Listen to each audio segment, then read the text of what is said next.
आदाब, मेरा नाम डॉक्टर सुवर्चला है। मैं जीवा फर्टिलिटी सेंटर्स में साइंटिफिक डायरेक्टर हूँ। आईवीएफ के दौरान या इक्सी के बाद, इंट्रासाइटोप्लाज्मिक इंजेक्शन के बाद एम्ब्रियो तैयार होता है। इस एम्ब्रियो को लेबोरेटरी में ग्रेड किया जाता है। ग्रेड यानी देखने में कैसा है और इसका साइज क्या है, शेप क्या है, जिस टाइम में उसे कैसे दिखना चाहिए वैसा है या नहीं, उसके मुताबिक हम ये डिसाइड करते हैं कि कौन सा एम्ब्रियो गर्भ में डालने के बाद हमें प्रेगनेंसी के ज्यादा चांसेस देगा। इसे एम्ब्रियो ग्रेडिंग कहा जाता है। तो होता यह है कि जिस दिन एग और स्पर्म मिलते हैं या एग और स्पर्म को लिया जाता है और उनको एक साथ कल्चर किया जाता है, उसे डे 0 कहते हैं। डे 1 के दिन एग और स्पर्म अपने डीएनए को एक्सचेंज करते हैं। डे 2 के दिन सेल्स फॉर्म होते हैं। डे 3 के दिन ज्यादा सेल्स आते हैं। डे 4 और डे 5 के दिन और ज्यादा सेल्स आके अलग सा शेप तैयार होता है, जिसके आधार पर हम ये डिसाइड करते हैं कि क्वालिटी किस एम्ब्रियो का अच्छा है, किसे फ्रीज करना चाहिए, किसे गर्भ में वापस डालना चाहिए, किसे डिस्कार्ड यानी फेंक देना चाहिए, क्योंकि उसके चांसेस बहुत कम या बिल्कुल भी नहीं होते हैं। तो ये सब ग्रेडिंग के मुताबिक डिसीजंस लिए जाते हैं और आज आपको मैं इन ग्रेडिंग के बारे में बहुत बेसिक तरह से समझाने की कोशिश करूंगी। यहाँ डे 2 एम्ब्रियो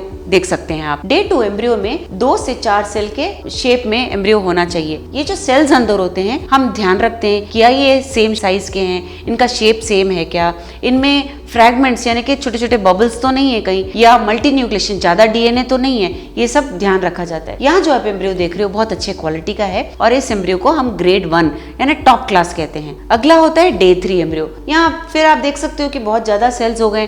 कहाँ डे 2 पे 4 सेल ही थे और आज यहाँ पे ज्यादा सेल है। तो इस स्टेज में हम 6 से 8 सेल्स एक्सपेक्ट करते हैं और इस स्टेज में भी सेल्स को सेम साइज शेप रहना चाहिए, एक्स्ट्रा डीएनए नहीं होना चाहिए, फ्रैगमेंट्स यानी जो बबल्स की बात कर रही थी मैं वो नहीं होना चाहिए। उसके आधार पर हम उसे सेपरेट करते हैं कि ये एम्ब्रियो अच्छा लग रहा है, इसके चांसेस अच्छे लग रहे हैं। पर अभी इसी स्टेज में ट्रांसफर करने की आवश्यकता नहीं है। बहुत कम अवसरों पर डे 3 पे ट्रांसफर किया जाता है, नहीं तो डे 5 पर लेकर जाते हैं। डे 4 अगला जो दिन है उस पर एम्ब्रियो ऐसा लगता है। इसमें आप देख सकते हैं कि जो भी सेल्स हैं वो एकदम टाइट हो गए हैं। अभी भिन्न भिन्न सेल्स नहीं दिख रहे हैं हमको, वो सारे एक बॉल की तरह तैयार हुए हैं। यहाँ आप देख सकते हो, इसलिए क्योंकि वो अगले स्टेज के लिए तैयारी कर रहा है। अगला स्टेज डे 5 का जो है बहुत महत्वपूर्ण होता है। इस स्टेज में एम्ब्रियो को ब्लास्टोसिस्ट कहा जाता है। ये भी एम्ब्रियो ही है, बट इस स्टेज में उसे एक नाम दिया जाता है जिसे कहते हैं ब्लास्टोसिस्ट। इस स्टेज में आप देख सकते हो साइज एकदम, शेप एकदम सब कुछ बदल गया है। इसमें अंदर के सेल्स हैं थोड़े और बाहर है और बीच में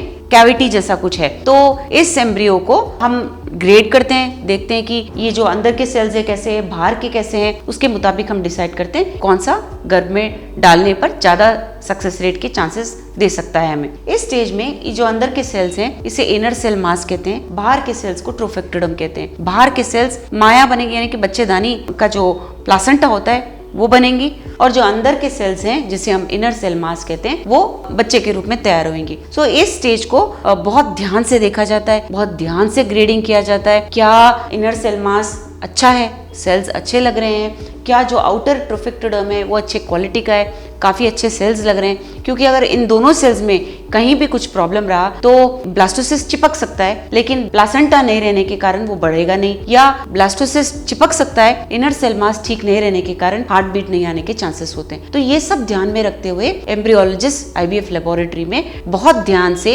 एम्ब्रियो को सिलेक्ट करते हैं और डिसाइड करते हैं कि कितने एम्ब्रियोज हम गर्भ में डाल सकते हैं और कितने एम्ब्रियोज हम फ्रीज कर सकते हैं, ताकि आप फ्यूचर में उनका इस्तेमाल कर सकें। इसके बारे में और जानकारी के लिए, या आपको आईवीएफ की सलाह दी गई है लेकिन आप बहुत घबरा रहे हैं कि ये प्रोसीजर कैसा है, क्या इसके साइड इफेक्ट्स हो सकते हैं, क्या आपके चांसेस कम है या ज़्यादा है, इसके बारे में अगर आपके पास कोई भी शक या सवाल है, कोई अनुमान है, अवश्य जीवा फर्टिलिटी सेंटर्स पे आइए। धन्यवाद। हमने इस वीडियो बनाने के लिए बहुत मुशक्कत की है। मेहरबानी करके हमें लाइक और सब्सक्राइब ज़रूर कीजिएगा।